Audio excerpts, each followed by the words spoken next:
नमस्कार किसान भाइयों, कैसे हैं आप लोग।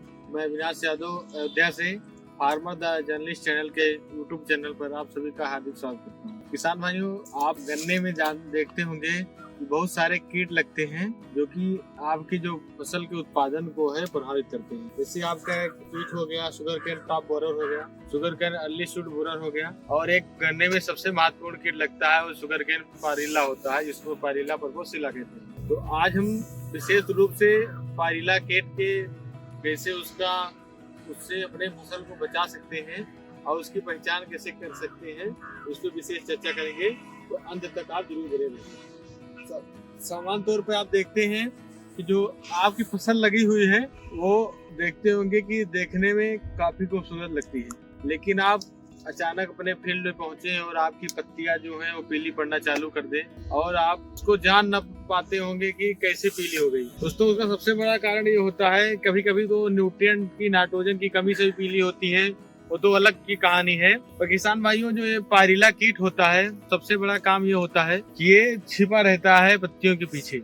उसके बाद में होता क्या है कि वो जो पत्ती होती है इसमें आपके, इसको आप सैप कहते हैं, इसमें जो जूस वगैरह इसमें भरा होता है, इसके जूस को चूस लेता है। वो जूस को सैप करने के बाद में आप जब जान सकते हैं कि उसमें जब उसका जो मटेरियल है वो सारा अगर वो चूस ले रहा है तो आपकी जो पत्ती है वो तो ऑटोमेटिक पीला हो जाएगा। वो जब पत्ती आपकी पीली हो गई तो पत्ती जब पीली हो गई तो फोटोसिंथेसिस नहीं होगा, क्योंकि जो फोटोसिंथेसिस होता है वो हरे पत्तियों में होता है।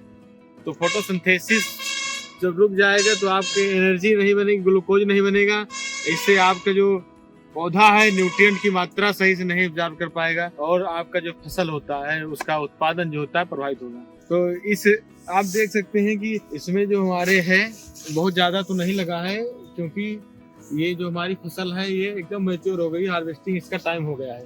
तो हार्वेस्टिंग टाइम पे वैसे पत्तियां एकदम पीली पड़ने लगती हैं, क्या सूख जाती हैं, आप देख सकती हैं सब सूख गई हैं। लेकिन जो काफी पत्तियां होती हैं जैसे सब हो गई, ये पत्तियां जो मैच्योर होने के पहले ही जैसे सूख जाती हैं, तो इनमें सबसे बड़ा कारण ये होता है कि आप देख सकते हैं ये सब पूरा काट देता है, इसमें छेद छोटे छोटे बना देता है। तो ये पारिल्ला का ही कमाल होता है। सबसे बड़ी पारिल्ला जो होता है ये काफी आपका गन्ने का जो होता है बहुत ही सीरियस पेस्ट होता है, जो अनुकूल वातावरण इसको जैसे ही मिलता है ये जो होता है पत्तियों का रस चूसना चालू कर देता है।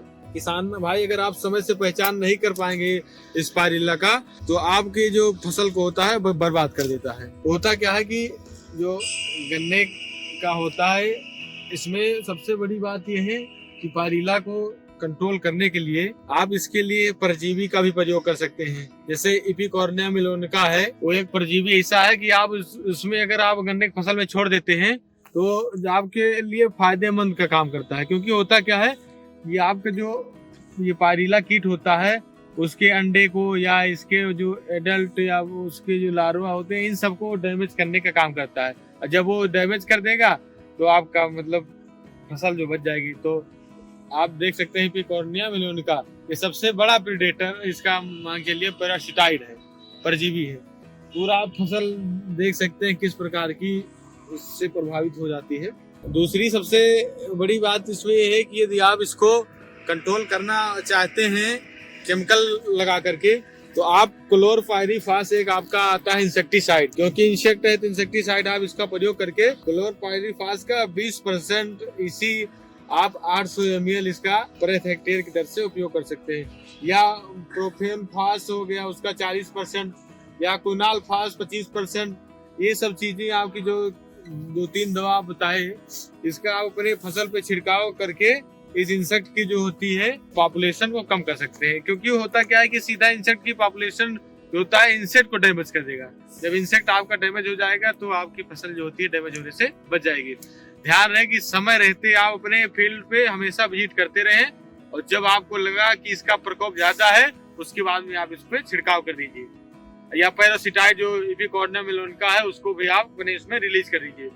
पैरासिटाइड छोड़ने से सबसे बड़ी बात होती है कि आपकी जो केमिकल है नहीं है तो फसल जो होता है वो पॉल्यूटेड नहीं होती है, पॉल्यूशन फ्री आपकी जो फसल होती है, इससे हमारे स्वास्थ्य पे कोई प्रभाव नहीं पड़ता है। तो किसान भाइयों, जो पारिल्ला कीट के नियंत्रण का जो ये मेथड है आपको कैसे लगा कमेंट के माध्यम से जरूर बताएं, और ऐसे ही तमाम प्रकार की इंटरेस्टिंग जानकारी को जानने के लिए आप हमारे चैनल फार्मर द जर्नलिस्ट को जरूर सब्सक्राइब करें और ये जानकारी अपने दूसरे मित्रों तक भी भेजें, जिससे कि उनके भी फसल में अगर पायरिल्ला कीट का प्रकोप हो तो उससे भी बच सके और अपने उत्पादन को बढ़ा सकते हैं। धन्यवाद।